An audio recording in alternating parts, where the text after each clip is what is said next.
Welcome to all to our monthly Hemlock meeting. It's wonderful to see so many people in the audience, familiar faces as well as some not familiar. We have a wonderful panel today, and it's a topic that needs a lot more discussion than it gets. Before I quickly pass the panel over to the participants, I just want to introduce myself. My name is Barry Price. I'm the president of Hemlock Society, just for a short time now. Anything I can do or any questions you have about Hemlock, please feel free to grab me anytime during the meeting or afterwards. But right now, let's get started with our panel. We have three wonderful panel members, and we're really fortunate to have them. I see over here Sally Hall, who's a MD. She's a board certified psychiatrist in child and adolescent psychiatry. She's also a senior exit guide for the Final Exit Network and sits on the board of medical evaluation of that same organization. I can't think of anybody who has much more experience with these issues that we're going to be talking about than Sally Hall. We're really glad to have her with us today. And in the center, Dr.Bob, who's the director of Integrated MD Services and Integrated MD Care. And Dr. Bob, a number of you, I'm sure, have seen him at our various other kinds of meetings. He's been a wonderful supporter of Hemlock. He's committed to the right to die movement, I think, and he certainly has been a wonderful supporter of individuals in our group off and on for different reasons. But he has a practice that's focused on helping people achieve the kind of end-of-life options that are most consonant with their own values and beliefs. And so, again, we're really happy to have Dr. Bob with us again. And then last, but certainly not least, is our own Faye Gersh, who's the founder of the Hemlock Society here in San Diego, been its president for I don't know how decades, and just recently retired, and is starting to do some travel, which I can see she enjoys when she gets back from those trips. But in any case, she also, because she has been so long president of Hemlock Society, she's also was instrumental in the founding of what ultimately became the Final Exit Network, and she is also a person who has as much experience with these issues as anybody I could possibly think of. We're really lucky to have these people all on the panel today. And so without any further ado, I'm going to let, I think, Faye get started. She wants to go first. So, Faye? I can't get this up here.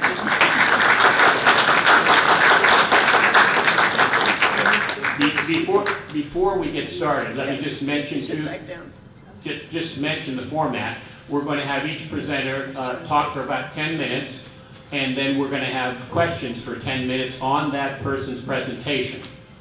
So we're not going to save all the questions to the end this time. We want to get more involvement from you folks, and that's the way we're going to do it. So 10 minutes press the presenter, and then 10 minutes of question and answers, and we'll go forward that way. Okay? All right. Faye? Okay. Got my timer on. Do I have a mic? No. Yeah. Right here. Oh, let me take it out. I can't do the mic and the slides at the same time. Okay. So, I can do slides. okay. So this was a topic that people have asked questions about. I have questions about it too. I found it a very difficult topic because there's really no clear answer. So if you're looking for a clear answer, they may have one. I don't. When is it a rational decision to take your own life? So that's the issue. And Hamlet was just playing, and I was going to start with to be or not to be, but that is the question. To be or not to be, and when not to be, and when is it rational, and when isn't it? So I'll just give you my opinion. And I hope you can see the slides. You lost the slideshow. Lost the slideshow, wouldn't you know? Okay.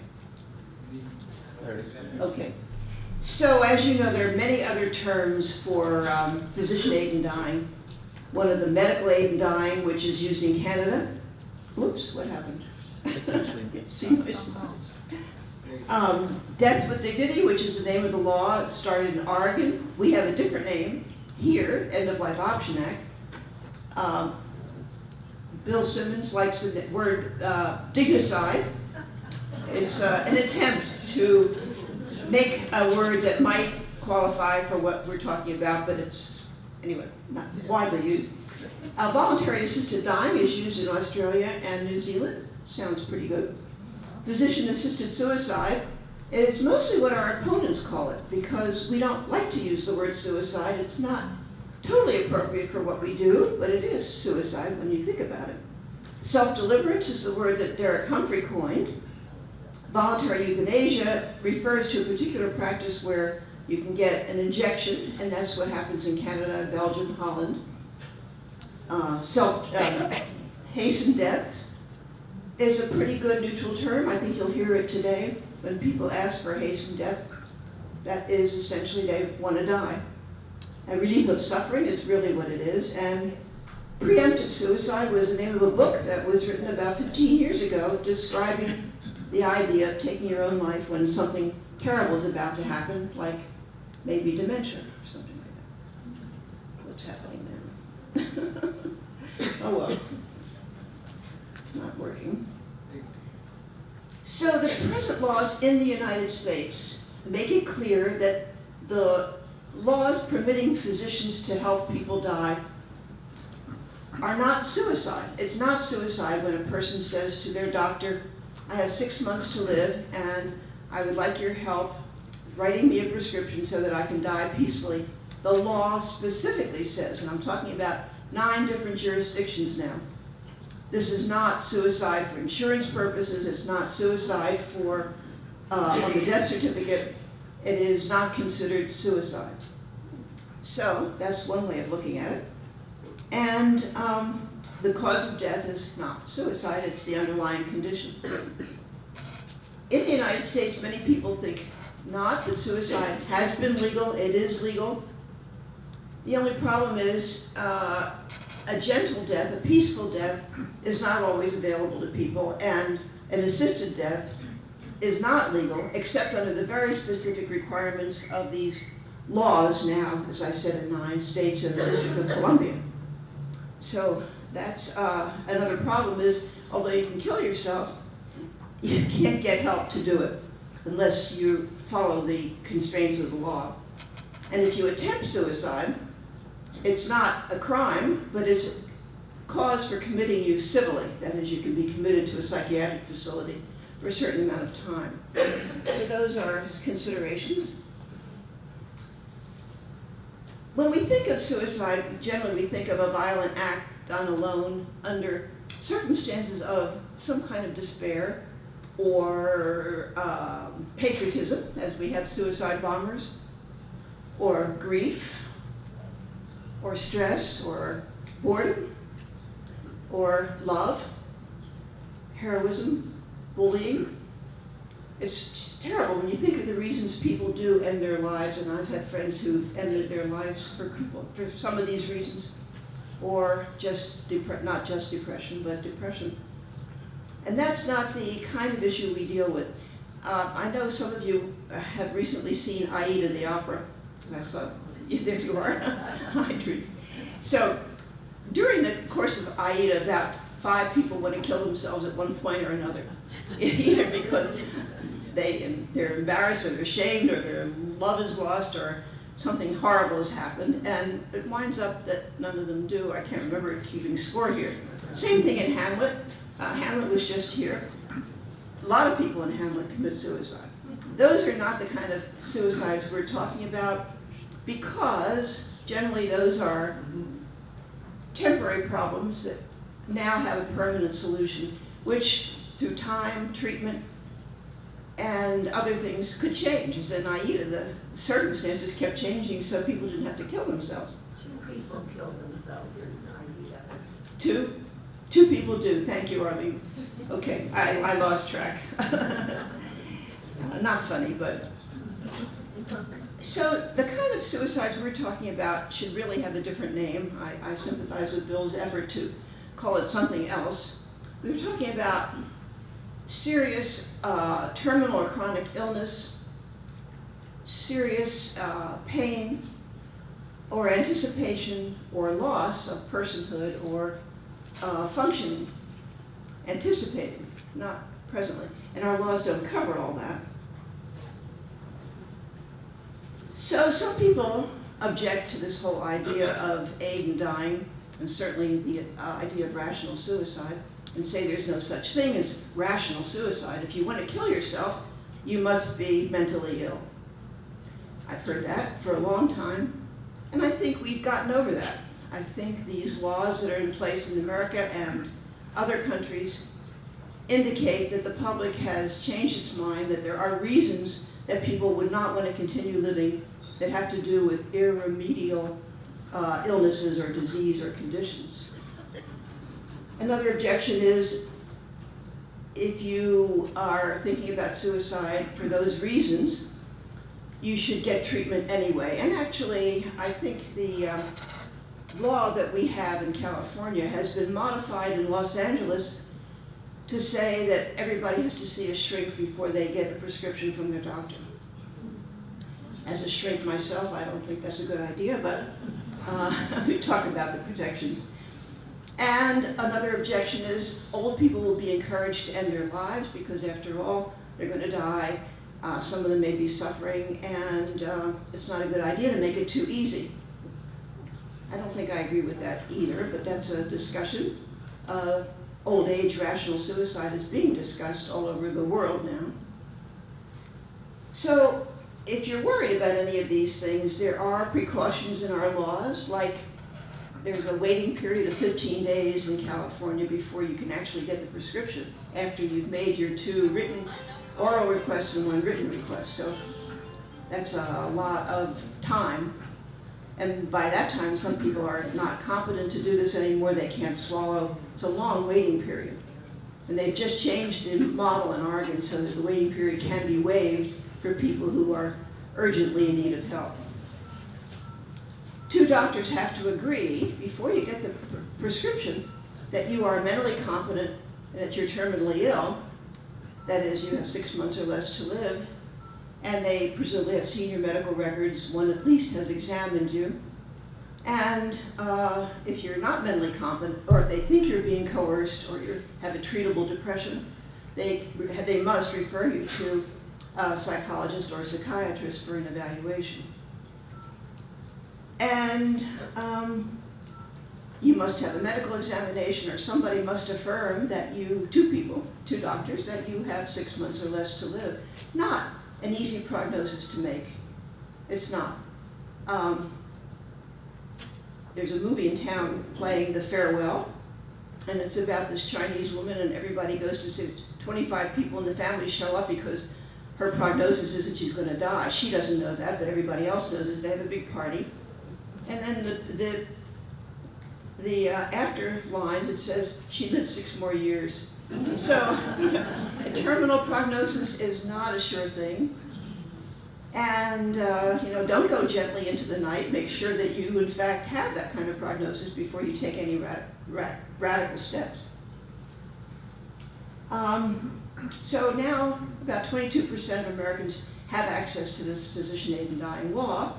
And 2 states changed this year, just New Jersey and Maine passed the law. So it's happening a lot, slowly, but it's happening.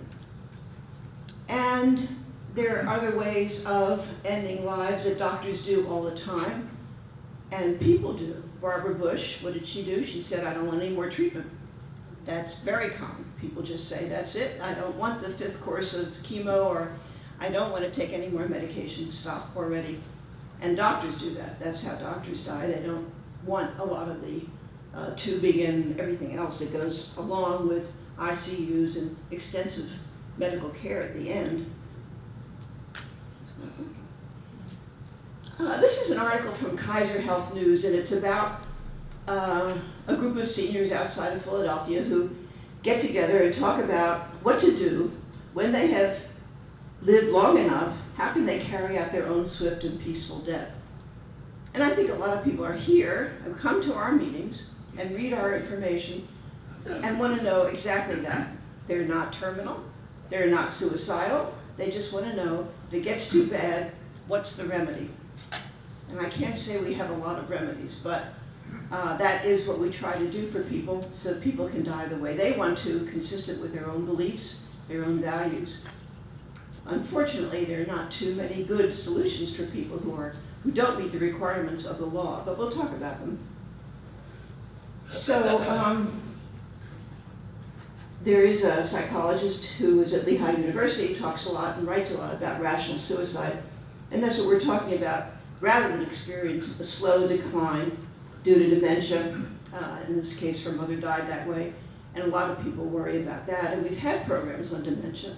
We'll continue to have programs on dementia. It's a very serious thing that faces us as we get older.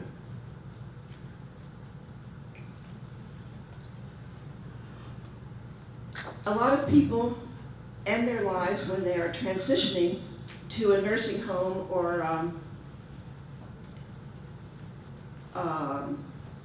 other kinds of long-term care when they know that this is imminent, or they've already started to live in long-term care and they don't like it. Then people take action to end their lives. Not always successful, not always easy, but that's a specter that scares people to live in long-term care in a nursing home, which isn't always the best, or a memory care unit, which sometimes is worse. As many of you know, our organization, Hemlock Society, was founded in 1980 by Derek Humphrey, a British journalist who is alive and well in Oregon, and an author. And one of the books that propelled him to some kind of fame or notoriety or whatever is Final Exit, and we have copies back there. And he wrote that. He had helped his wife die in England. She was terminally ill with cancer. And he was very fortunate to find a doctor who could prescribe pills. But otherwise, what do people do who are in this situation? So he wrote this book so that people don't have to die violently, using uncertain methods, using ways that are disfiguring, or ways that people remember them as dying a horrible death. And so that's what this book, Final Exit, is now in its 3rd edition, translated into 13 languages, and still selling very well because people want to know these things.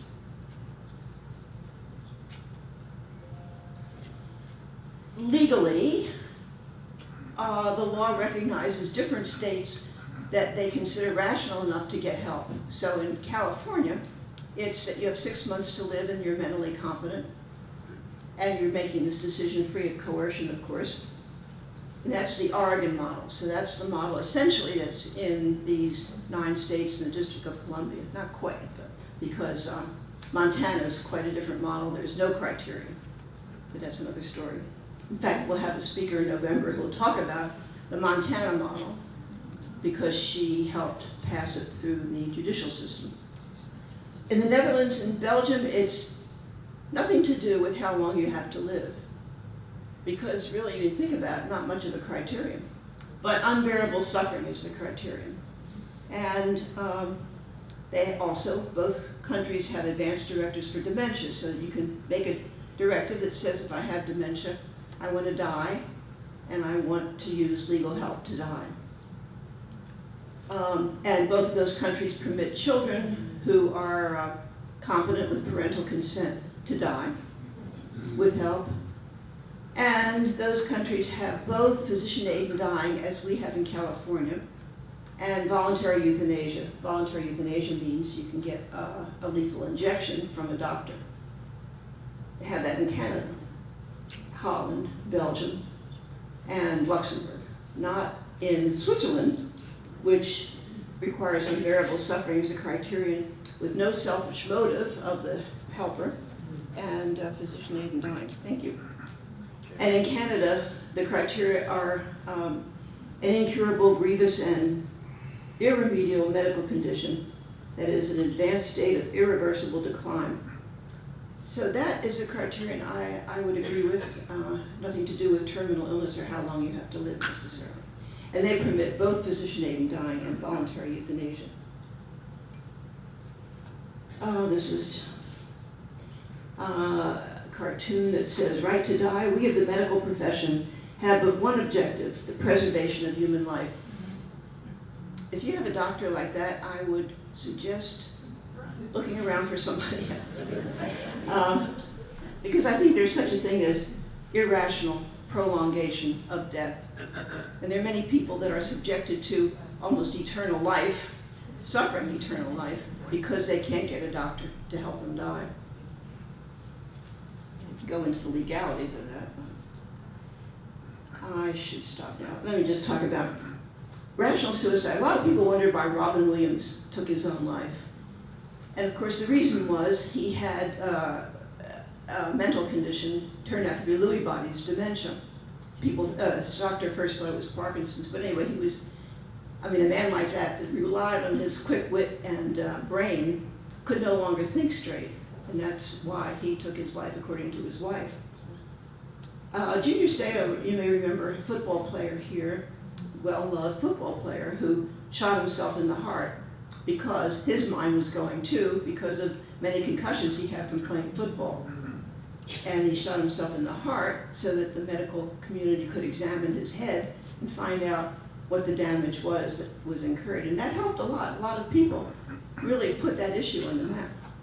Janet Atkins was Kevorkian's first patient back in 1991, and she had early dementia, early Alzheimer's, but she waited. He told her to wait and try to get some experimental treatment.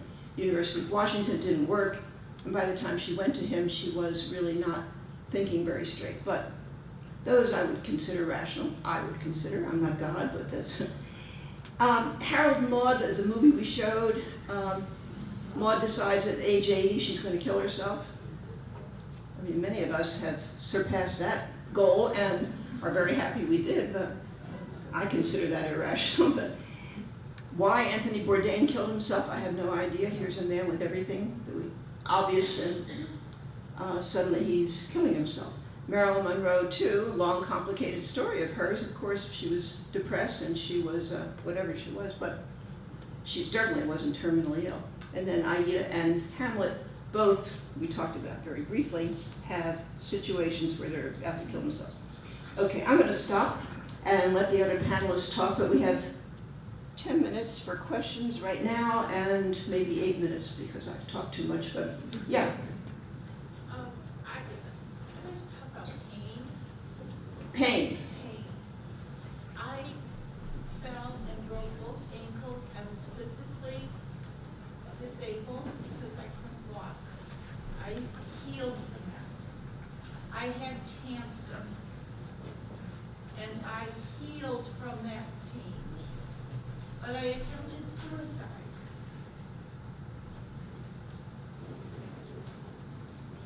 Question? And I live with the pain every day. And when you say you're talking about pain, mental health pain is never an issue. There's something wrong with you. I cannot tell you the stigma I get from elder law lawyers. They want to put me away because something's wrong with me. And the pain is numbing. It doesn't hurt.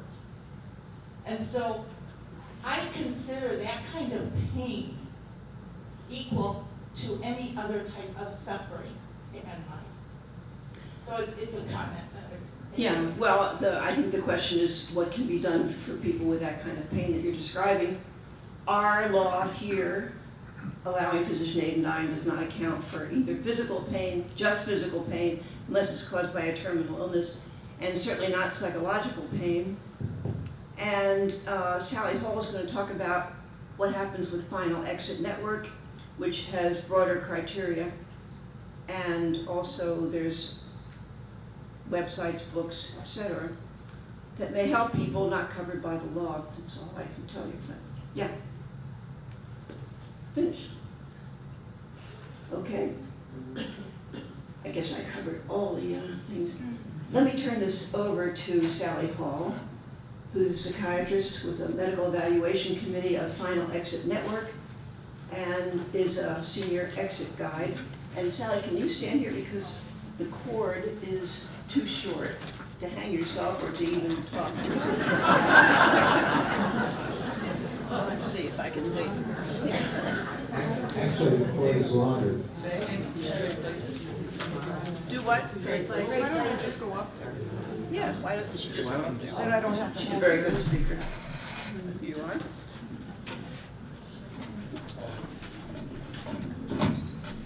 How does that work? Okay. Thank you for inviting me here, and for the introduction.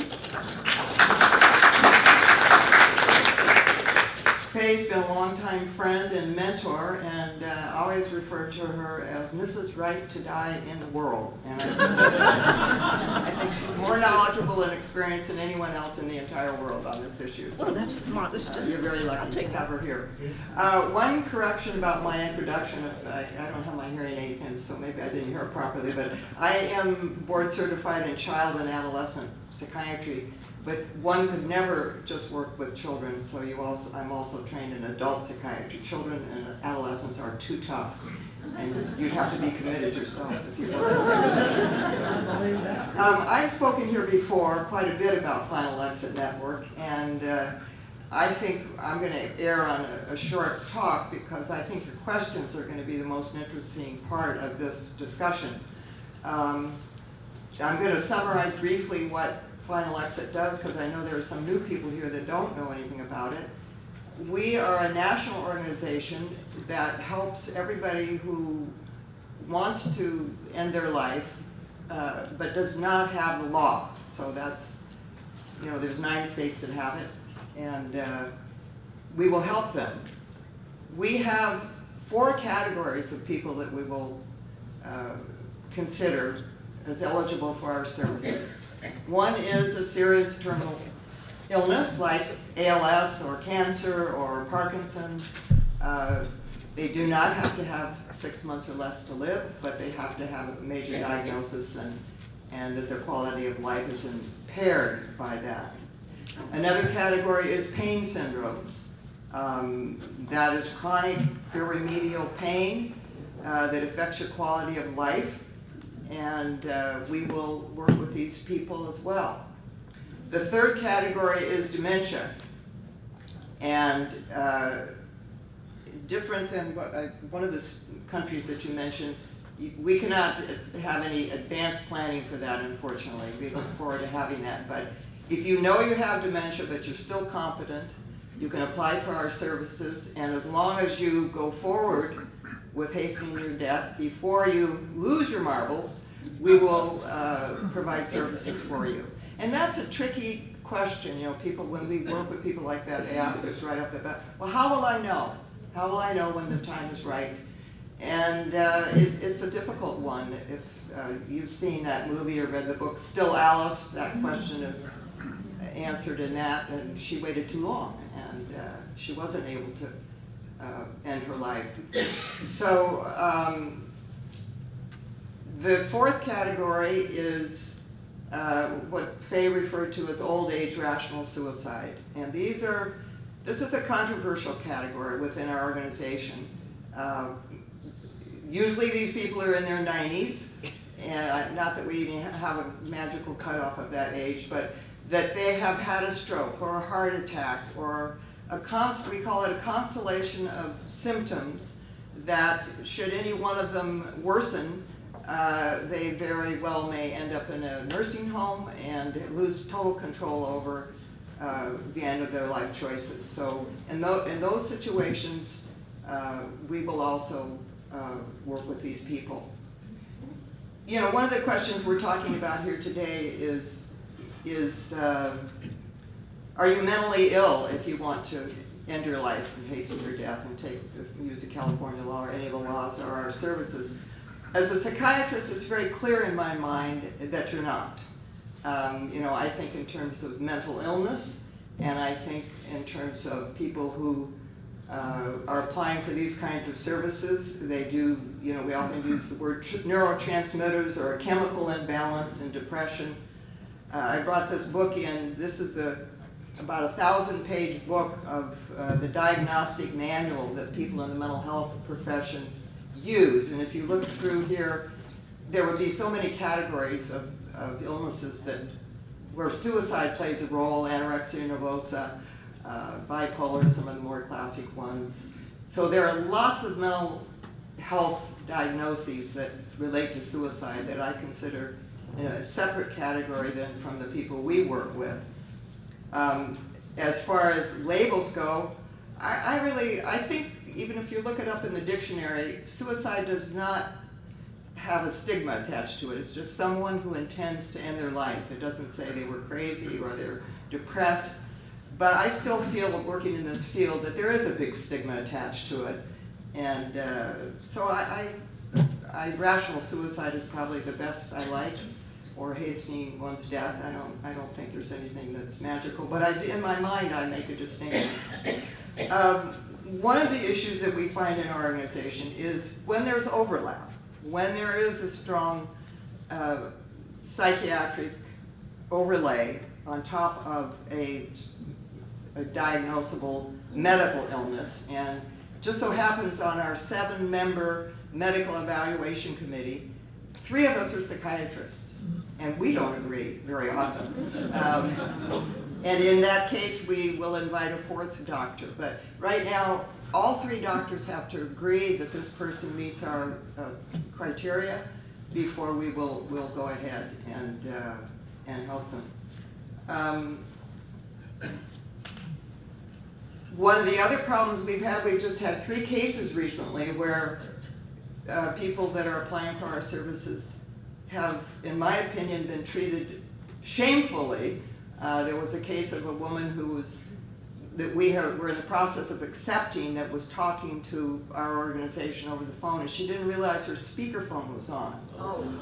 And her caregiver, who was ignorant of her plans, happened to hear everything she was saying, called the police. She was arrested and involuntary confined in a mental hospital. We've had 3 of those cases. Another one, a person using our services, a friend of hers who happened to be an attorney, was going to be the one that would find her. You have to have a discovery process. You can't just die and wait till, there's a bad smell coming around the corner.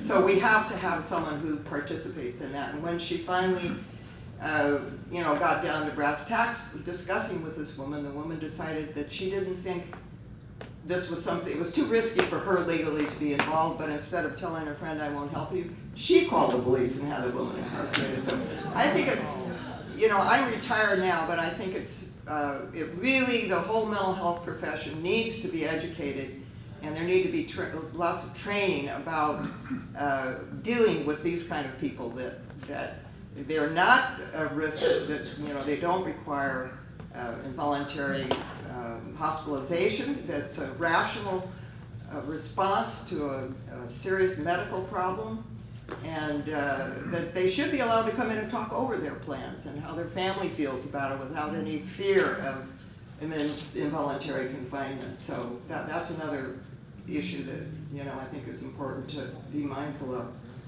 Let's see, I think I've pretty much covered the basic structure of our organization.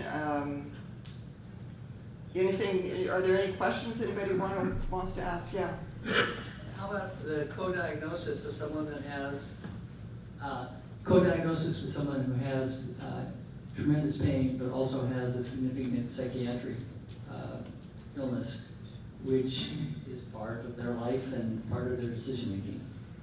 Is there a way of teasing that out, or yes, what is the approach? That doesn't, we're very happy to work with those kind of people, but we do require that we get psychiatric records so we can see if they've have the proper treatment, and that this isn't driving their wish to end their life at this point, that it's the medical problem that's driving it. So we will work with people like this. And I should mention that Final Exit years ago did take mentally ill people as a category, and I personally, as a psychiatrist, believe that some people have tried absolutely everything for a long period of time and are suffering enormously and should have the right to explore this option.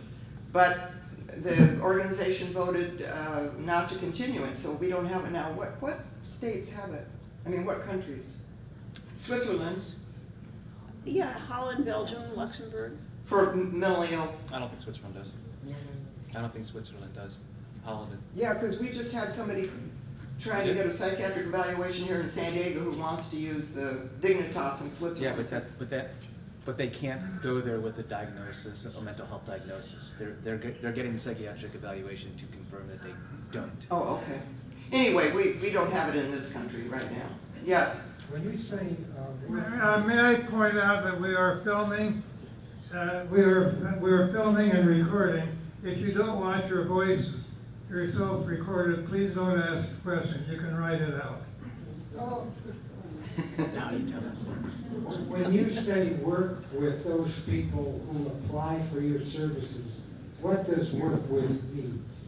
Well, the method that we use currently is inhalation of nitrogen. And it's a very effective method. It takes about 30 seconds to become unconscious and 5 minutes to die. So that's the method we use, and we will educate people on how to use this method. So FAN does not do it to people. No. It's a do-it-yourself method. It's a do-it-yourself. We do not, all we do is speak and educate. We do not buy equipment or use the equipment, or they have to be capable of doing it all on their own. But that's the method, yes. Sally, nitrogen is something I use in my garden. What kind of nitrogen are you talking about? Well, as far as I know, there's only one kind of nitrogen, and it has many uses. Sometimes we've had the company Not work. those little green granules. No, it's a tank. It comes in a tank, and it's a gas. That's ammonium nitrate. And I understand it's used to make beer, and it's also used in gardening in hothouses, I've been told. So, but this is a gas, liquid gas. Yeah. Do you ever do presentations to organizations that provide therapy who have a lot of psychotherapists about your organization? Yes. Yeah, if lots of times, the first contact with our organization is by phone, and we may never even meet these people. That we give them a suicide hotline, or I've learned through Bob of a new organization that will have therapists come to the home and help people with some of these issues. So we definitely do. Yes. What happened to those people that were involuntarily sent to a mental institution? Well, the one that I worked with was put in a hospital, and I think they only can hold him for 72 hours, and he was eventually released, but he was put in a nursing home and put on medication, and his ability to go forward with our organization was limited. Was that because he couldn't pursue it anymore, or because you couldn't pursue it anymore? Well, we cannot, a person cannot take advantage of the nitrogen in an assisted living setting, The only way that people have done this is you sign yourself out and you go someplace. You go to a motel or go to somebody's home. But, we couldn't do it there. He couldn't do it there. Yes. It sounds to me like it's a really good idea, if you have a psychiatrist or a therapist, to approach this subject with them and see where they stand on it, so that you know if they're going to intervene or not in this situation.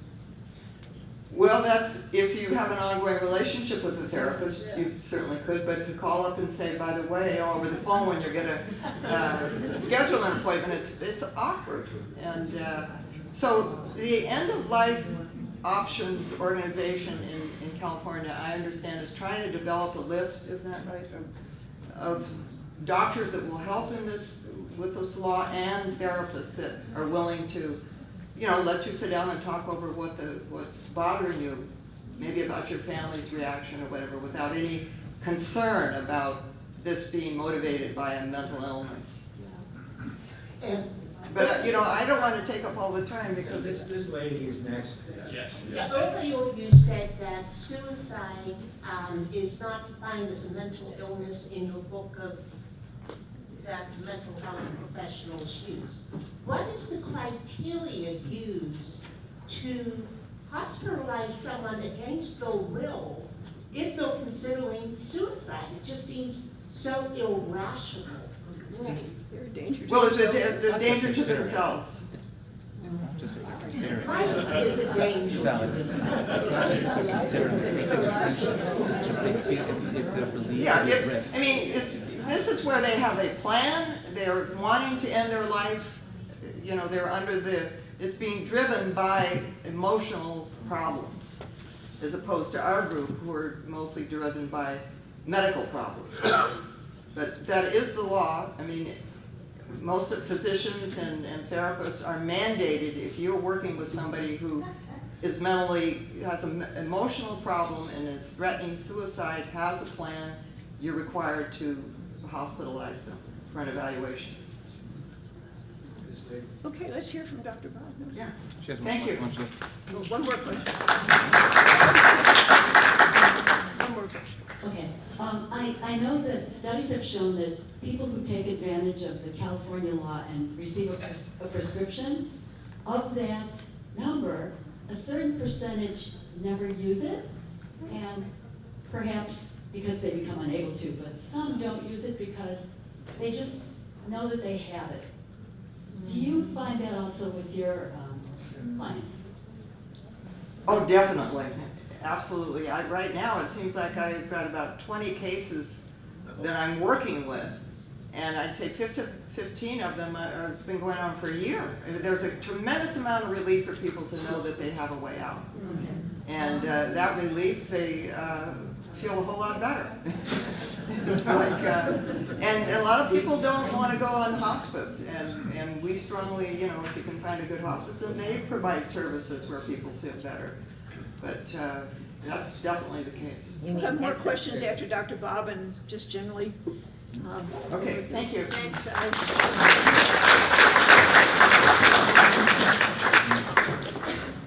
Dr. Bob Uslander from Hi.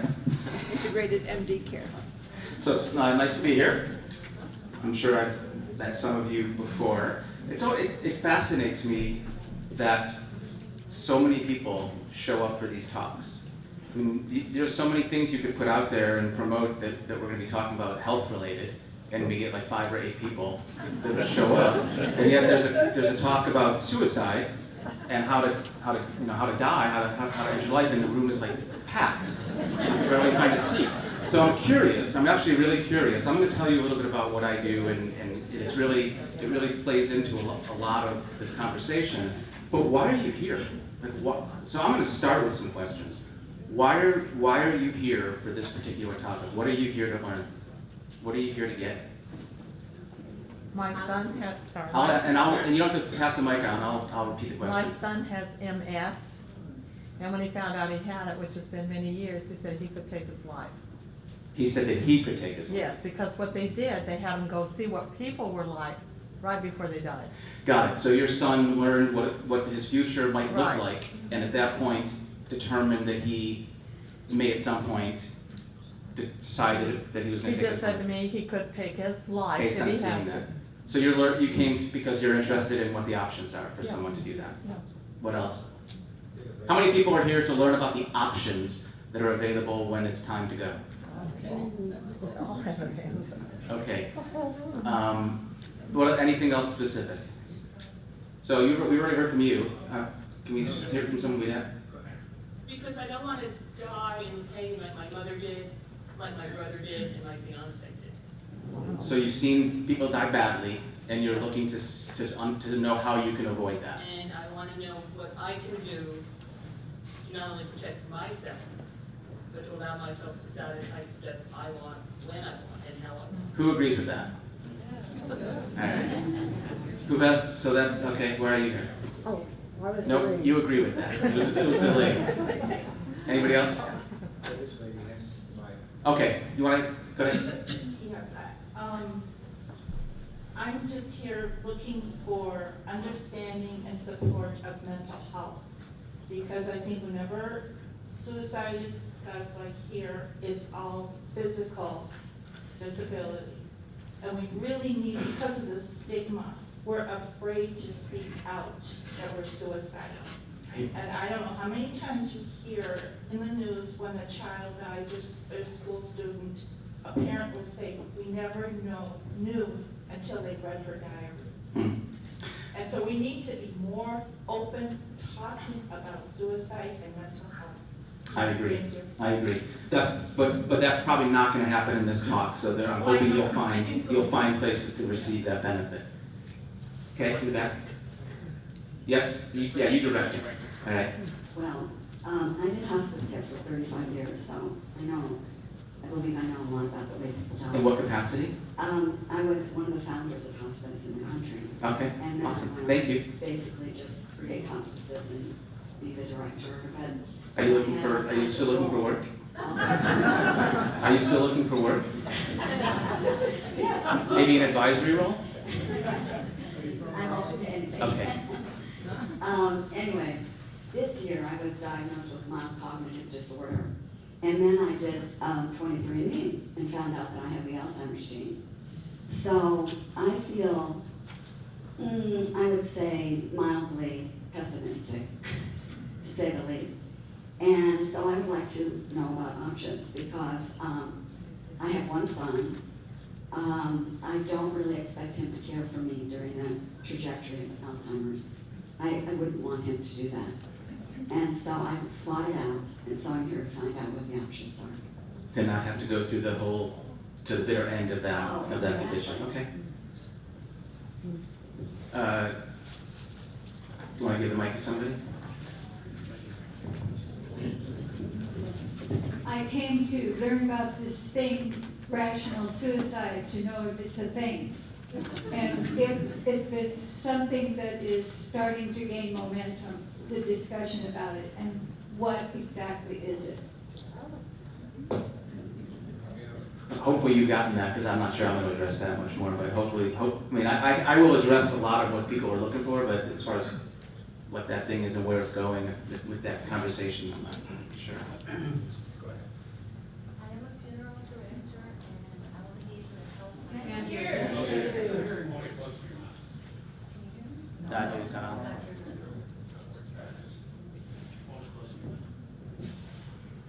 Hello? Hello. I'm a funeral director and I want to be able to help my clients. I do a lot of pre-needs and 95% of my clients are over the age of 65 and I get a lot of questions, and so I want to have enough information to be able to help them. And also, us too, we have no children, and I think what she said resonates with us, and we want to know what our options are for our future. So you get a number of people who come in, make arrangements for their funerals who aren't dying. They're sort of just at the point where they're thinking of that that's not far off, maybe. Well, a lot of the time they're healthy. Okay. But I've been with them for so long, and as their health declines, they have these questions. Got it, okay. She said a lot of the time the people come in and have the conversations with her as a funeral director and they're healthy, and then over time their health changes and she wants to be able to be a resource for them. Yeah? I don't want Alzheimer's to take over my ability to make a decision. Do you have Alzheimer's? No. Okay. No, I'm not being glib, but I just wanted to make sure.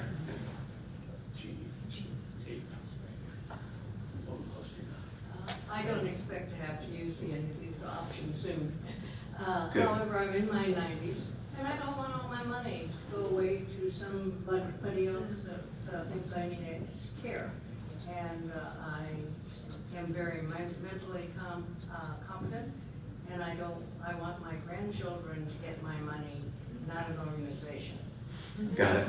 So it's the common theme that is running through here for a lot of people is being able to have control, to understand what the options are so that you can have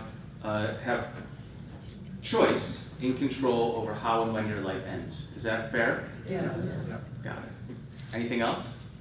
Question. I mean, of course, there's others. I understand that there's a movement in California to try to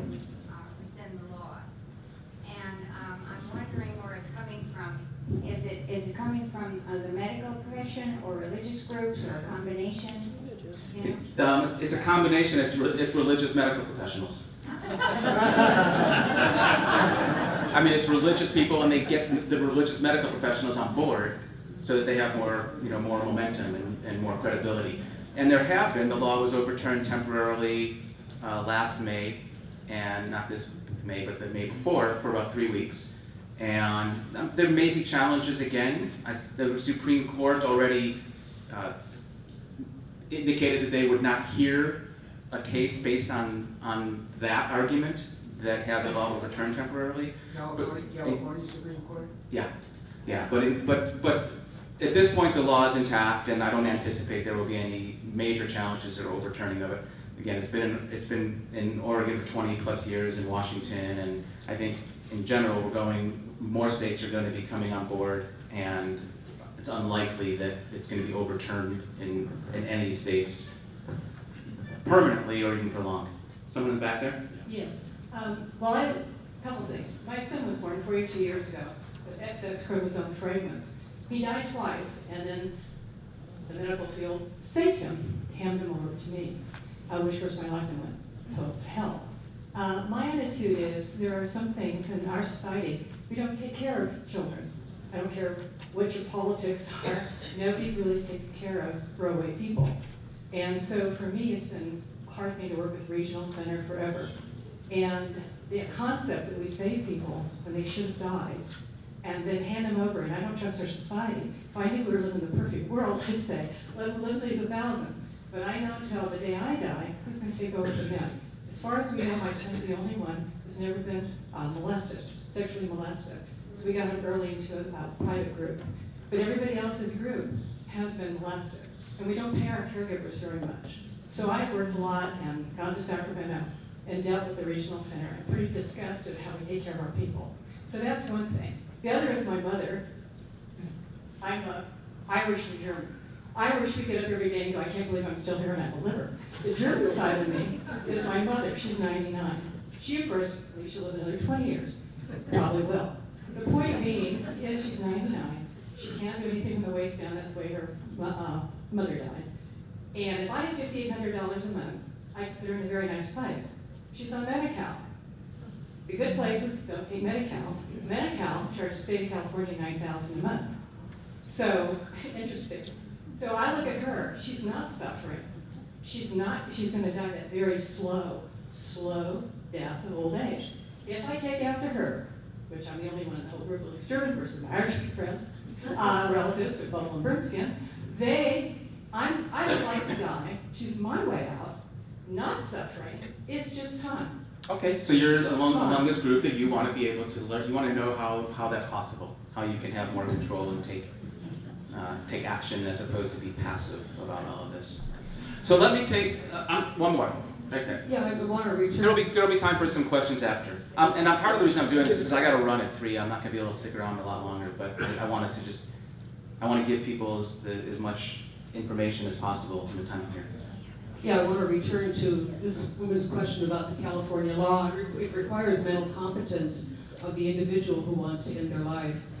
To me, that's a problem. I think it's been mentioned in Hemlock Society of San Diego before that by the time you get to that point, you probably are not mentally competent, or you may not be. Has there been any discussion of amending the California law to bring in a situation where you're not mentally competent, but in previous years you were, and you wanted at that time to end your life if that situation were to come up?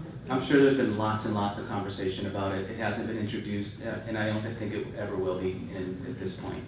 It's too controversial, and no one's going to take the risk of undermining the law as it stands for that. So let me talk a little bit about, I guess, something that hopefully will appease some of you, if not most of you. Competent, and so when we talk about being able to have control and being empowered and understand what your options are to be able to take matters into your own hands and have a more controlled death or an end-of-life experience. And I'm not just talking about the actual death, I'm talking about the end of life, which for some people can stretch years. the goal is to try to have the most empowered, to be most empowered to live in alignment with your values, who you are as a human being, what's most important to you, and to not have to live in a way where that's compromised, unless you choose to, unless that's your choice and you're okay with it. But the goal is, as far as I'm concerned, and what I'm hearing in my experience is that people want to live in a way that is often in alignment with, they want to die in alignment with how they've lived, right? They want the end of their life to not be to mar a really wonderful life. So my goal as a physician has shifted dramatically from where I started. And right now, my focus and my purpose is to help people understand how to understand and have the support they need to have the most peace, comfort, dignity, and joy through the last stage of their life and the most peaceful and dignified death. And when I have the ability to influence that, as I have for many people over the last few years, the death is beautiful. It doesn't go down the typical path that so many do. How many of you are worried that you're going to end up in a hospital, in a scenario, in a situation where you're receiving care in a way that you wouldn't want it for a period of time that you don't want it and don't feel like you have control? So you know, the thing is, it doesn't have to be that way, right? I sit with people and I have these conversations with them, and I understand where that they're afraid of this, and I hear where the fear comes from. It comes from experiences they've had. It comes from watching, movies and seeing things on television, or experiences with friends or family members, and they've seen bad things happening. And they just assume that's the way it has to be, that they don't have any ability to influence that. And that's just wrong. There is the ability, but you need to have the right understanding, the right information, and the right guidance. You need to have the right advocates. And I think that's a big gap. There's certainly not a lot of people advocating for you in the medical community. Has that been your experience? Yes. The medical community does not prioritize giving people information, certainly not about giving people information about how to have their life end more peacefully. That's not the focus. When I went to medical school, which granted was, in the last century, well, that actually wasn't a century. You would think that there was no such thing as death. It was never discussed anywhere. It wasn't in the textbooks. It wasn't in the lectures. There was no discussion about death. And so it's not surprising that doctors are uncomfortable talking about death. So I was an emergency physician for 20 years. When I went to medical school, I wanted to be in the middle of everything. I wanted to be like the consummate physician who was able to save people from the throes of death anytime. I had all these visions of like people coding in the airplane and the movie theater and wherever. And actually that almost happened here one time. Yes. It's like, so I spent 20 years as an emergency physician, and we tried to save everybody. Anyone who came in, it didn't matter if they looked like they'd been dead for 2 weeks. You tried to resuscitate them. And after, that's just the way it is. And especially if you go to like a teaching hospital where every person who comes in is being coded is now a teaching case, right? So now you have medical students, they're keeping people alive, shouldn't laugh. They're resuscitating people and coding people so that the medical students and the residents can have experience in how to do that. So if you don't prepare properly and have the right guidance and support, that could be you. If you want to be an experiment or a teaching, bag, whatever, for medical students, that's fine. I recommend that you donate your body to UCSD Medical School, and you can do that. But probably don't let them do it before you're gone. So 10 years into my career as an emergency physician, I had an experience where a friend of mine died of melanoma. He was 32. I was with him through the last months of his life, and with him at the time that he died, and helped to ease his dying. And that was my first exposure to hospice care. I had never actually, I've probably seen a couple hospice patients in the emergency room over the years, but when a hospice patient ends up in the emergency room, somebody screwed up. So that's what I thought. So I saw a new way of caring for people and a new way of caring for families and an entirely new model that totally transformed me.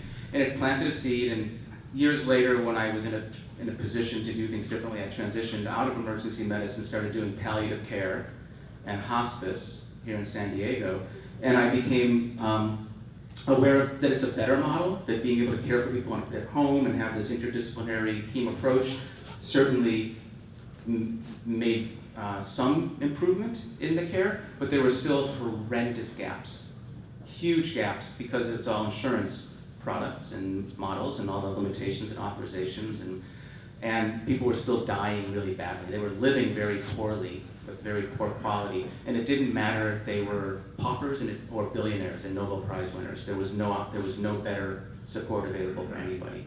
So after a couple of years, I started my own practice, and I said, I'm going to give better care to these people, fill the gaps, and help provide support for people at the later stages of their life and as they're dying.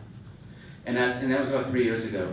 And people started coming to me, and once the California end-of-life option passed 6 months later, people started calling to ask me for support to help them through medical aid in dying. And so that's something that is a piece of what I do. It's not the focus, but it's one of the things that I have supported patients throughout Southern California. But what I was so surprised about is how many people were coming and just telling me, I'm complete. So it was either I'm complete, I just want to go, I'm done, how do we do it? Or I have something that I'm really terrified about, and I see the future, and it doesn't appeal to me, and I want to do something, and I want to know what I can do about it. And that specifically are those people who are diagnosed with Alzheimer's disease or conditions like that, where they still have capacity, they haven't lost their ability to make informed decisions, but they know it's coming, and they want to prevent that. What I started realizing is people are being kept alive against their will all over the place. And that just doesn't make sense to me. And I know that it's a controversial issue, and as a doctor, I'm supposed to, preserve life, but I feel like it's become part of my purpose to help people understand what options they have so that they don't feel like they are imprisoned in a body that's no longer serving them, or imprisoned in a life that no longer feels like it has enough value to keep going. So that's part of what I do. I counsel people, I have people come to my office, and we sit and we do a specialized form of advanced care planning, where we talk about all the things, we look at the reality of the situation, of the circumstances, what you're dealing with, what your particular circumstances are, what's most important to you as an individual, what makes life worth living, where's your threshold, and then what are your goals, and where are the gaps, what will keep you from achieving the peaceful end-of-life experience that you're looking for, and then kind of put a plan in place, what needs to happen, and then identify who's on your team, who's going to help you accomplish that. And then we talk about the options, and there are options for people who want to allow their life to come to an end. And we talk about those. I don't encourage people one way or the other, I just lay it out there.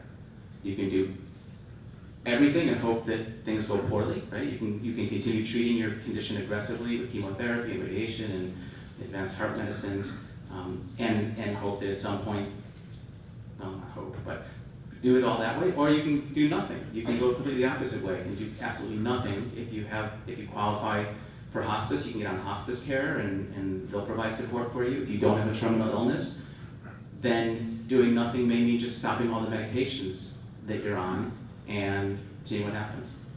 The other option is to stop eating and drinking. How many of you are familiar with voluntarily stopping eating and drinking VSED? Have you? Yeah. You're a self-selected group, obviously. So I've had the opportunity to support a number of people through the voluntary stopping eating and drinking process, and while it's not necessarily a walk in a park for everybody. It's not painful. It's not torturous by any stretch of imagination. For many, and I think most of the people, when it's done properly with the right support and guidance, it's a comfortable, in many cases, beautiful process. And the key is having the right support and having the families who are there, or the loved ones, educated about. No, I'm just kidding. She said stop, so. Educated about how to go forward with that and provide the most support. So one of the things that when I do talks and I talk about voluntarily stopping eating and drinking, or VSED, and people learn that this is an option, it's a legal option, it's not considered suicide, it's a legal option that's available for any competent human being, adult, to make this decision, and they can get support and allow, and it's like it's a safety, it's an escape valve that people don't know about. Some people still think that they would never be able to do that, and I understand that. That's a conversation. And then, of course, for the people who are terminal and qualify, there's the end-of-life option after medical aid and dying. And then the other options, of course, Final Exit Network, other types of suicide, Dignitas. So I just kind of point out all these different options that people have, and then we talk about, what makes sense for them. And what's cool is that at least half the time when I talk to people who tell me that they're ready to die, when we finish the conversation, they're no longer ready to die. They want us to provide support in other ways with our music therapist, our acupuncturist, our massage. There's all kinds of things that people are actually looking for and interested in when they say that they're ready to die. But sometimes they mean it, and that's when we engage it at a different level with those folks. So I'm going to open it up for questions. Yeah, for everybody. Now it's For time everybody. for everybody, yeah. Are you covered by insurance? No, I'm not. Because if I took insurance, then I would have to do it the way everyone else does it, and that doesn't work because I would not be able to deliver the kind of quality care that we do. What's the prescription? Can I just ask if somebody's going to ask a question, if they'll wait till the microphone gets to them, because a lot of our members have a hard time hearing, so including me. And if you think the question, if you can wait till a microphone gets to you before you ask the question. These questions are addressed to everybody here. yeah, and if you want to ask a specific person, if you think one of us is the most appropriate to answer that question, then let us know, address it as. So Dr. Bob, what's the prescription?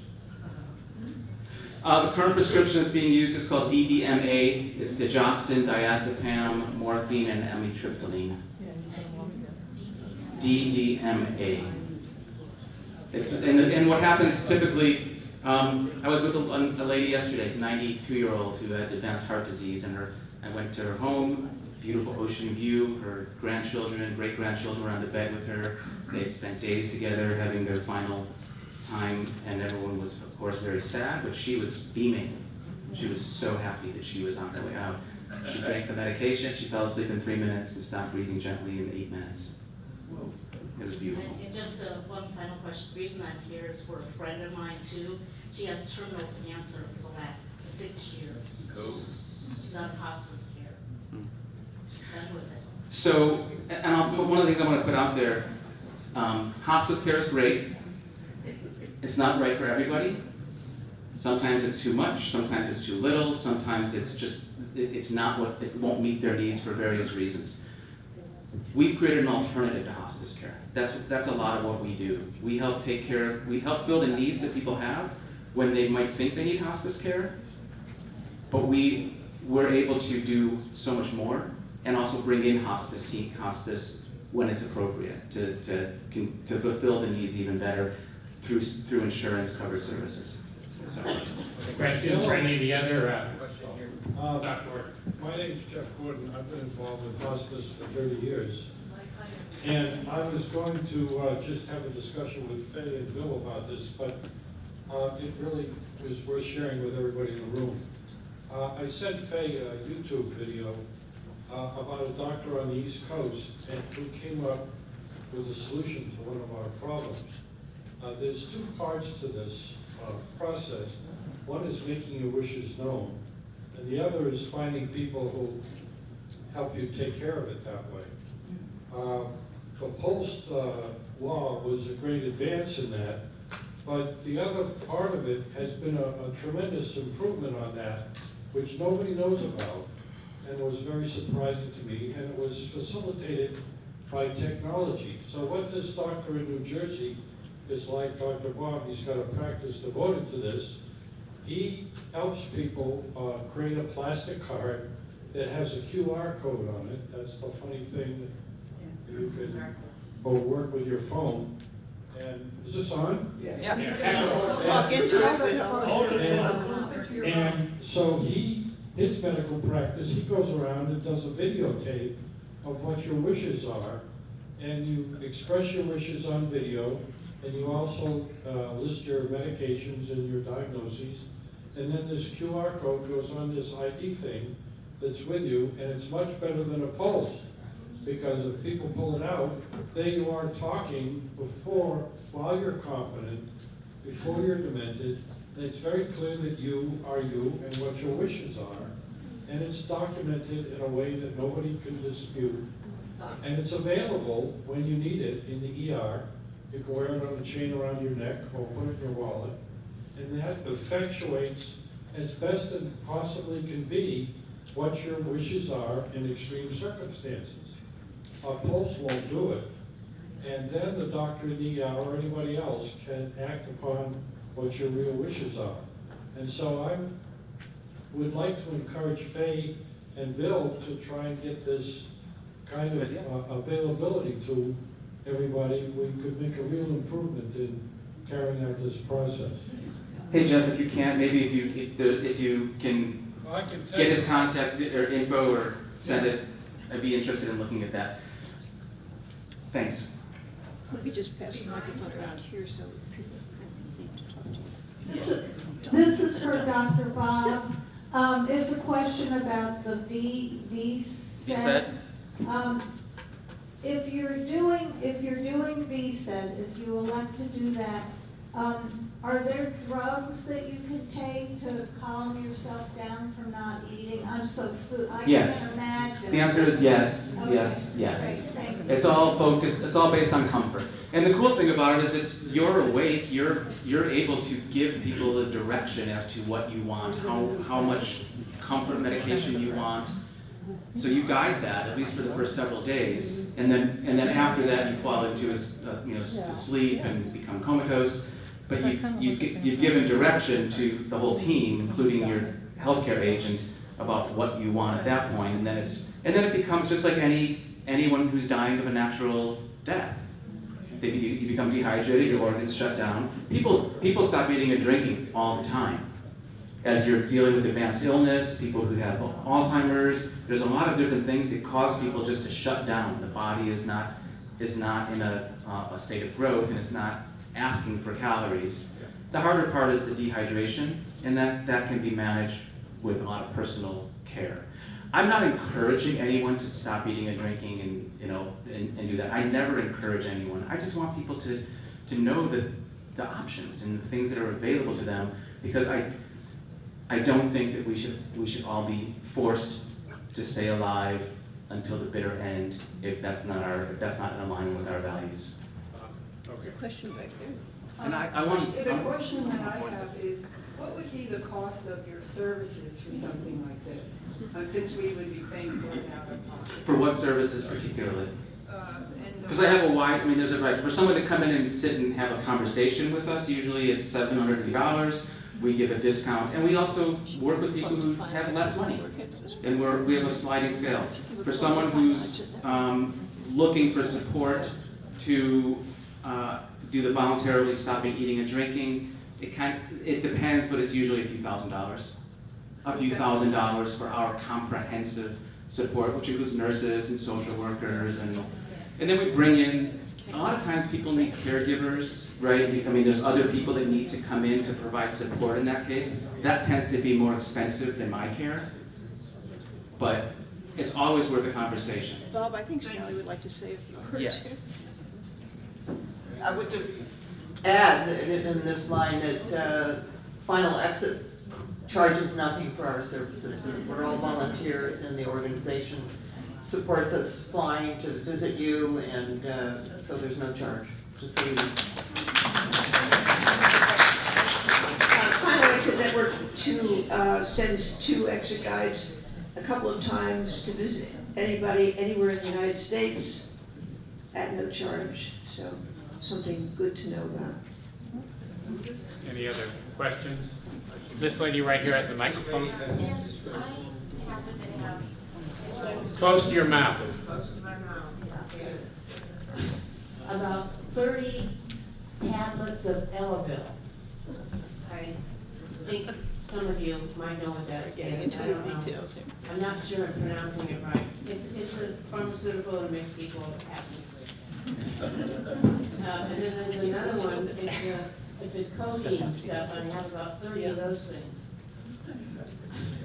Is that a question? Doesn't matter where I got them, but what would happen for if a person wants to, why doesn't they just take those and sit down and wait, go to bed? So wake up the next morning. Because they usually wake up in an emergency room with a tube down their throat, and as soon as they recover, they'll go to a psychiatric hospital. And they'll also likely have impairment from brain damage. Wow.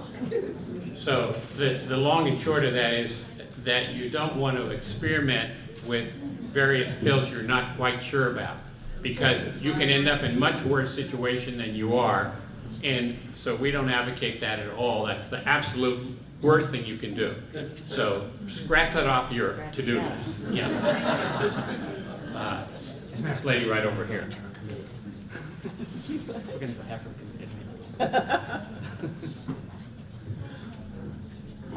Close to the mouth. I don't remember when it was, but I'm thinking maybe it was about a year ago, Faye, that you guys had a program with, Sally was here and you did a final exit thing and showed how to do the whole setup. That's But it's not available on, to watch it. Yes. And I Unfortunately. thought that was excellent. Yeah, so did I. Ken Watson videotapes, and Will It Helps, videotapes our programs, unless the people involved don't give permission. And in that case, we did a very good demonstration, Sally did, of how the nitrogen method works. Used to be helium, not anymore. And it was really good, but one person involved in the demonstration did not want it videotaped. She said it would get into the wrong hands, and I said it won't get into the right hands. But she had the veto power. That wasn't actually true. Remember, she gave her permission, but the email did not get to the videographer, and we thought they did, so it was a misunderstanding. Well, anyway, we'll have to do it again. Sally, Yeah, you willing to do I it should. again? It was very intricate, and But we you had 2 couldn't do it cameras. yourself. Huh? You couldn't do it yourself that time. Couldn't do it You had to yourself? have somebody from Final Exit do it with you. No, they teach you how to use the nitrogen method, but they do not put the bag on your head or administer any, no. They do it When we- themselves. When we started the Caring Friends program, which was the precursor to Final Exit Network, when I was head of the National Hemlock Society, we wanted to have something available to people who wanted to end their lives peacefully. And the only thing we had at that time was the book, Final Exit. And that seemed to me absolutely brutal to tell somebody who's dying, well, make sure you follow the directions on page 85, have a good trip by. So we started to train volunteers. First class was in 1998. We really didn't have a good method, but then the helium method came to be. And then after the merger, when Hemlock merged with Compassion and Choices and became Compassion and Choices, then Final Exit Network was started, and the Caring Friends program became Final Exit Network with exit guides. Why did I start that sentence? I can't remember. I can't remember, but what was the question? I don't know. When you get older, I have to see Bob. I don't know. Anyway, that's a little history of how that all worked. I forget what the question. What is the question? About the video. She was wondering. It's not available. So the video, because I talked to lawyers, and lawyers said, don't even think about doing this. So one lawyer said, well, the definition of assisted suicide is if you provide the means and you provide physical assistance. So we didn't, and they don't. That's all. I mean, in short, there's always this legal question about how close to the person who actually ends their life you can get and exactly what you can do. And so, you know, most of these organizations, even I think Final Exit Network to a certain extent, as a result of law cases, Sally can correct me if I'm wrong, has had to be extremely careful, always ever more careful in terms of how they go about their work. So we of course have the same consideration. So there was a question, Bill I think has it. Yes, I'm Bill Simmons. Faye mentioned me earlier. I headed an international group to look at the question of what's another word instead of suicide. These laws that have been passed in 9 jurisdictions say what we're doing under these laws is not suicide. My question is, what is it? We don't have a word for it. We have phrases for it. So my international group 2 years ago looked at the issue of what word we can come up with. And Faye mentioned it, dignicide. And some of you said, oh, but you think about it, that's a word that really works. It's dignified killing yourself. And if any of you are interested in pursuing this with me, come and see me afterward. I'll give you a copy of our report, and we'll see what we can do. Dr. Bob, do you work in consortium with any other doctors, or do you have a group of others? Wait, a little bit more. And then, is most of your medical aid for aid in dying, in passing, given in the home of the patient, and or where is your office, and do you have branches? So, my office is in Del Mar on Carmel Valley Road. If you guys, I don't have many. I couldn't bring cards because I went to my office and I didn't have my keys, so I couldn't go in my cards. I have a handful, but not many. If anybody wants my phone number, yes. I mean, I want you to have a resource. I'm not here to promote myself, but I want, if you are looking for a resource and guidance, then you can call us and we'd be happy to work, to figure out what you're looking for. It's 858-925-7554. And it's integrated MD care. So I have another doctor who works and does primary care out of my office. Her name is Dr. Cook, and it's just a kind of a concierge primary care model. And I don't have any other branches yet, but my plan is to expand the model of my practice to other communities, especially throughout Southern California. That's my goal. And all my care is delivered in people's homes. Question back Yes. there. Question. So this is for Dr. Schlender. If you could trace maybe the progression trace the progression of voluntary stopping eating and drinking. Reasonably healthy person has early Alzheimer's, so their body's working okay. How many days does it take to die? Yeah. And how long are you still awake and aware? And I know you mentioned a little bit, but the intensity of the thirst issue and the intensity of any hunger or delirium. Sure. Kind of issues. Of course, the course for every individual will vary, and it's not one person will not have the same course as another person. That's become very clear to me. But I would say in general, a person who has kind of some underlying health issues, not like a vigorous young healthy person, but an older person with some medical issues. Typically the first few days, the first several days, 3, even 4 days, they're up around doing activities, communicating. The dryness, the hunger is usually not a problem. The dryness is managed with swabs and little spray that can be sprayed on the mucous membranes.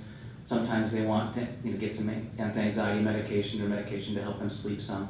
But for the most part, the first several days are just spent doing the normal things and getting weaker and more sleepy. Typically after about 5 days, people will be in bed sleeping the majority of the time, and over the next couple of days, with the aid of more comfort medications, which are being administered by their families at their request, then they tend to be in more of a deep sleep.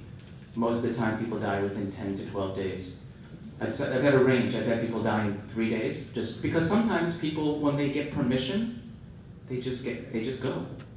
When you get permission, sometimes you just, like, it's amazing, people sort of will themselves into a place where they can stop breathing, their heart stops, and it happens quickly. And then I've had a 95-year-old who, after 12 days of no liquid, no food, not a drop, he was still awake, and 95-year-old, and he did 26 push-ups that day. And he died the next day. How much did he weigh when he started? Probably like 150. So you can see there's a wide range, and every situation is very unique, and that's why it requires a lot of attention. We had a meeting just on VSID that Ken Watson recorded, was about 8 months ago or something like that. So you can go to our website and find the recordings of these meetings. Dr. Bob spoke there about how VSID works. This is a meeting on rational suicide. Yeah. I'm a solo senior and provide advocacy for people like me who don't have family. If you want to go through this process. Can't hear you. Closer to the mic, I'm yeah. solo. Oh, I was eating it. I'm a solo senior, and does your service offer advocacy for somebody like me who doesn't have family? One question. Second question is, how do I find a doctor that will write the prescription?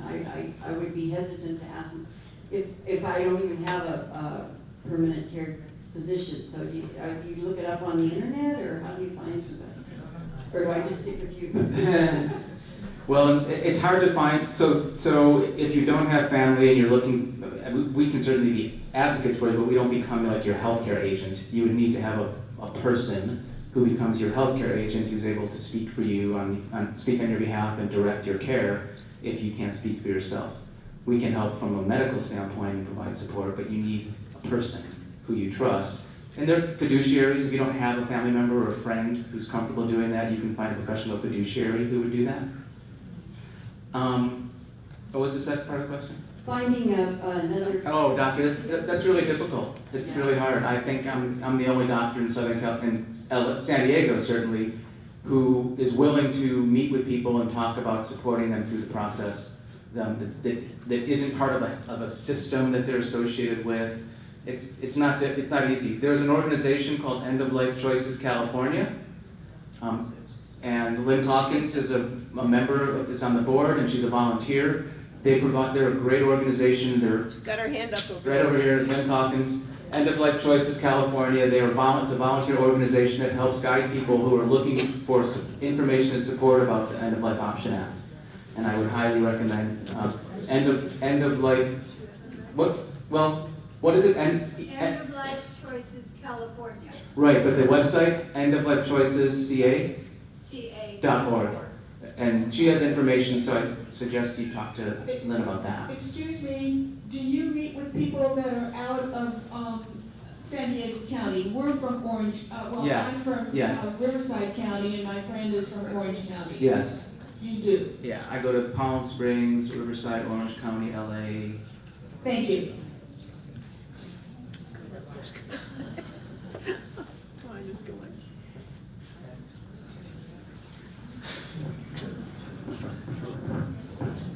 What is the current cost of that prescription that you can get in California? What is it?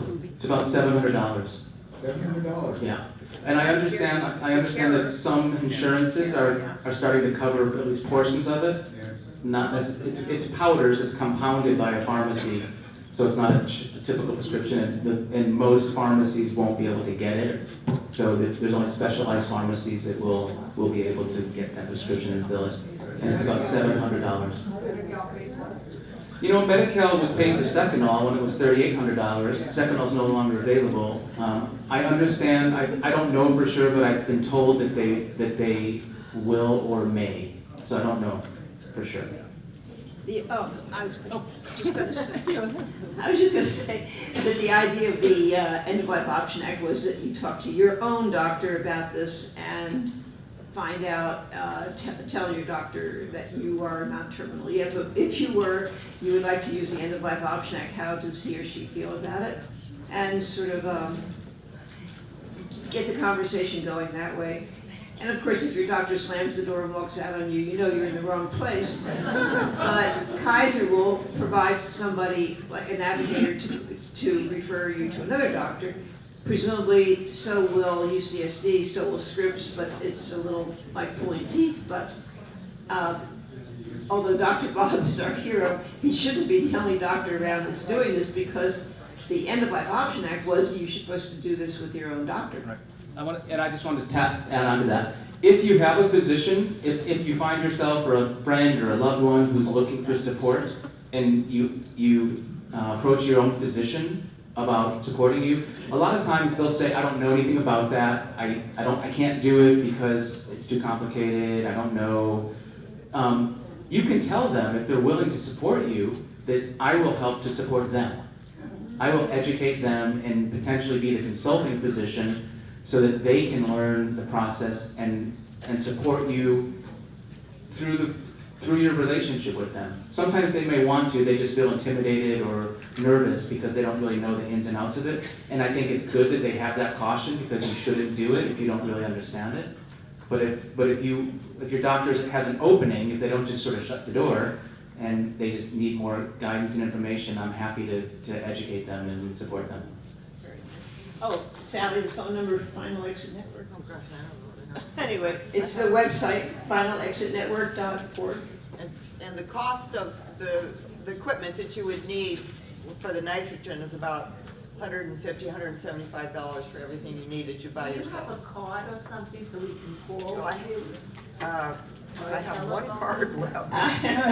Now, don't call Sally. Just Call look- Final Exit Network. Yes, I need. Yeah, but just look at, Just look look at Final on Exit the Network. internet, just look at Final Exit. Yeah. And it's got everything on there. Usually we have newsletters and brochures, but we didn't bring any today, so. Well, just a final word about End of Life Option Act. Everybody in here ought to be informed about the fact that most of these medical institutions do not tell you about the End of Life Option Act unless you ask.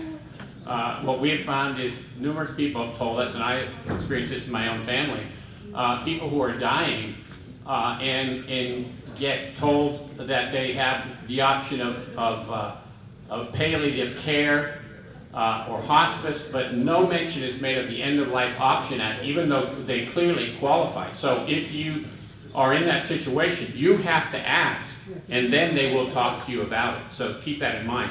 And we're going to, obviously, one of our goals in Hemlock is to make this information more readily available. Both doctors and institutions that participate, our goal is to encourage these different institutions in any way we can to make that information public. One other goal we have that speaks to a question somebody asked here was, and in this regard, I tend to disagree with Dr. Bob, and that is, I think we can, and I think we should make it our goal to push for a change in the End of Life Option Act that deals with the issue this lady out here mentioned. That is to say, people who have dementia or Alzheimer's, while they are still competent, to be able to write an advance directive which specifically sets out the conditions under which they would no longer like to live. And just because it is difficult, and just because it is something that's controversial, is not a reason to give up on that. And we need to, and so if you're interested in that, we're always looking for volunteers. We're interested in doing that ourselves here at Hemlock, and so that's something we're not giving up on. Hey, Barry.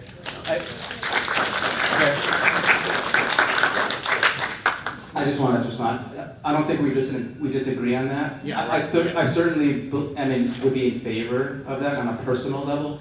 I just don't think it's going to happen anytime soon here in California because the risk is too great to undermine the law. But I do think that we need to be addressing that, and I do think eventually that has to happen. Barry, just to add to something that you were just saying, close enough.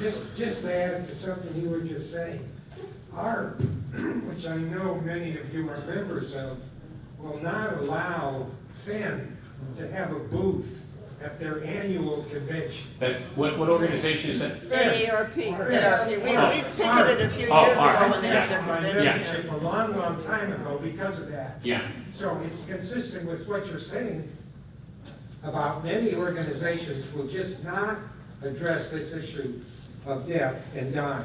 And FEN and ARP is one of them. Yeah. Piss Yeah. me off.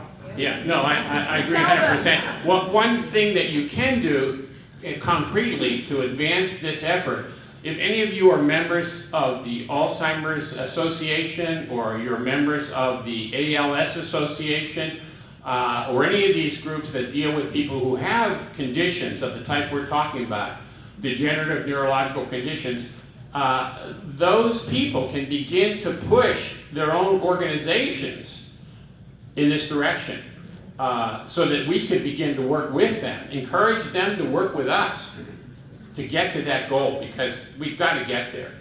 There are millions of people who are going to have Alzheimer's in California in the next few years, and what are we going to do?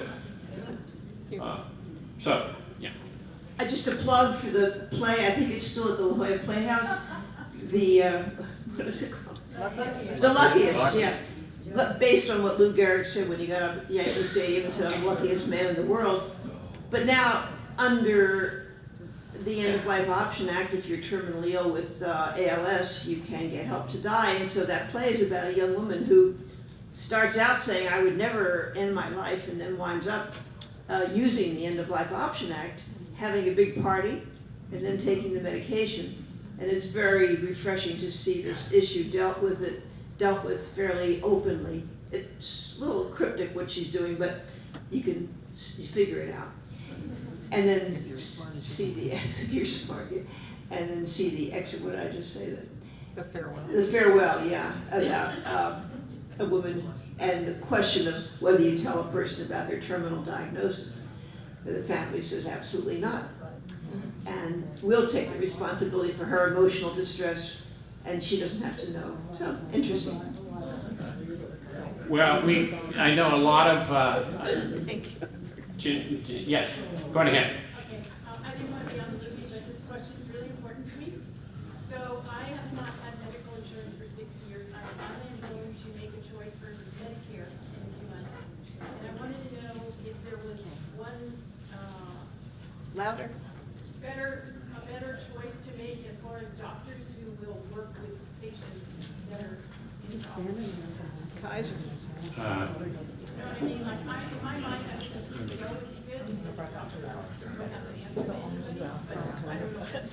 Yeah, no, I think, well, I'll let anybody answer here, but I think our own experience has been that this is a very individual kind of thing, and the only way you're going to find out if a doctor is willing to work with you is to start the conversation and find out if they are. But when I'm saying before I even get started, like HMOs, just do they have certain rules they have to go by? That's a question for a doc.